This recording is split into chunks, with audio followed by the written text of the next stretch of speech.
So in a few days, I'm going to be having surgery on my cervical spine, and thought maybe I would do a quick video before surgery to talk about what my diagnosis is and what the plan is, and maybe even what led up to the decision to have surgery.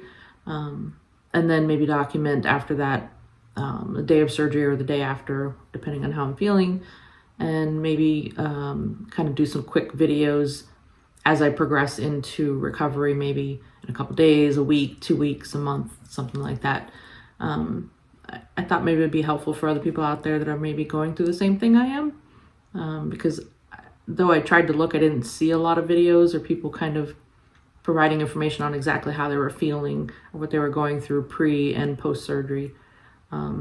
So about 10 years ago, I was diagnosed with disc degenerative disease. And at that time, I'd had a lot of low back pain, and finally had to make the decision to have an artificial disc put in at L5-S1.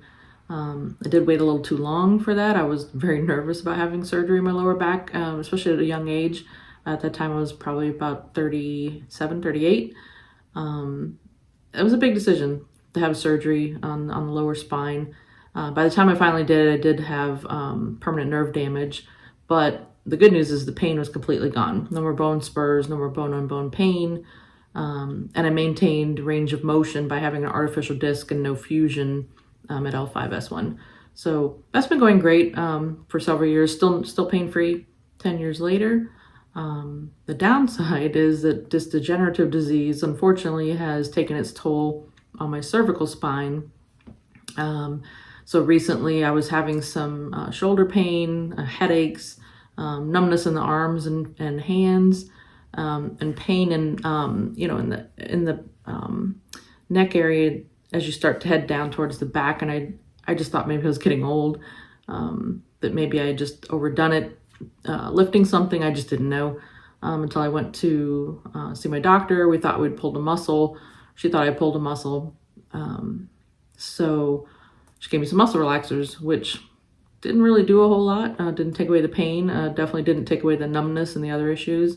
A couple days after that, I was in a lot of pain. So I ended up going to the emergency room where they did a CT scan, and that's where they saw that I had several herniated discs in the cervical area. So fast forward to finding a spine surgeon, which the emergency room recommended. Went to see the spine surgeon. He talked about possibly surgery, but he also said that he thought I could benefit maybe from non-surgical things like physical therapy, doing cortisone injections, things like that. So of course, not being a big fan of surgery, I opted for cortisone injections. First cortisone injection was done in probably about 3 months ago, and it helped immediately. I had great relief. The only issue I was still having was the clicking in my neck from bone spurs and things like that, but I had no pain, no numbness, no other issues. I went back to see the doctor to tell him I was feeling well, but in the meantime, he wanted to get an MRI to get a better look at what was going on in there. He also sent me for an EMG, which is basically doing the electrodes through your arms to test the nerves, and he wanted to see if there was nerve damage, because all of that information coming together regarding herniation, things like that, basically would let the doctor know if surgery should be more imminent versus could be put off for several years and maybe do more of the Band-Aid, the cortisone and things like that. The EMG unfortunately did show that there was already nerve damage going on, which made it pretty clear to me pretty quickly that I did not want to make the same mistake I did in my lower back and wait too long to have surgery. The MRI also showed that there were 3 herniated discs, C3-4, 4-5, and 5-6, with the bottom 2 pushing in on the spinal cord, which they call spinal stenosis, which is the narrowing of the spine, putting pressure on that spinal cord. The other problem was radiculopathy, can't say that word, was pinching on the nerves because the height of the vertebrae had lowered because of the herniation. The nerves were being pinched on, which is never a good thing. They were starting to see weakness and nerve damage and things like that already. So between all of those things and knowing that cortisone wears off eventually. I made the decision then to have surgery. That was about 4 months ago. Nope, 2 months ago, sorry. The downside is due to COVID and due to the doctor being very busy, I had to wait several months to have surgery. So here we are, about 4 days out from surgery, and I'm really nervous, but looking forward to it, looking forward to hopefully no more pain. I was having a lot of pain, like I said, in the central area there, in the lower neck where the back starts area, feeling weakness, thankfully not dropping anything, not that bad off, but definitely feeling weak. Just picking up a wine bottle to pour it into the glass, I felt like I needed both hands to kind of not lose my grip, if you will, on the bottle. And just, the numbing of the hands and the arms. It's just not a good feeling. And just, the clicking, and I can be fine if I sit in one position, but if I shift to a different position, just sitting in the recliner, I get this sheer pain that just kind of jolts you.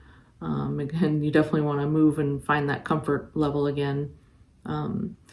So what are we doing for surgery?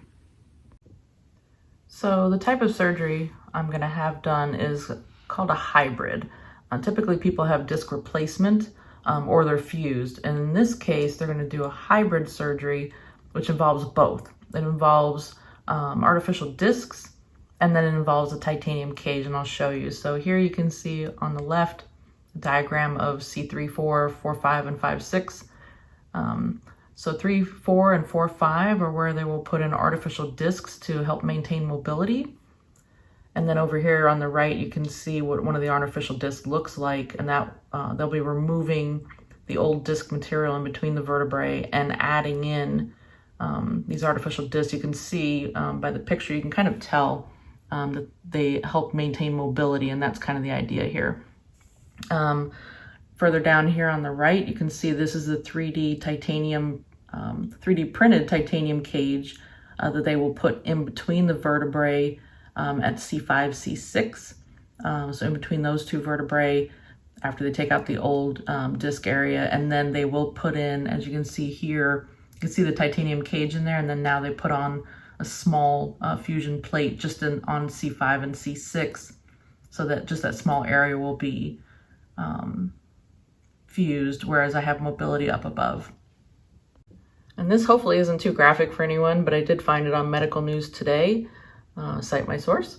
And this is a diagram of basically what they'll be doing. They do about an inch and a half incision on the neck, probably on my right side. And so what they do is they cut open the incision, they kind of hold things back. They hold back carotid arteries, the vocal cords, the windpipe, things like that. And then they go in and they remove the old discs. And then, as you saw previously, they will put in the artificial discs and the titanium cage down lower. And again, that's for mobility, but also the titanium cage and the fusion at C5, C6 will ensure there's stability still within the spine. So hopefully you can see this here. This is my latest MRI. It was done about 2 months ago. As you can see here, C1, 2, 3, 4, 5, and 6, and 7.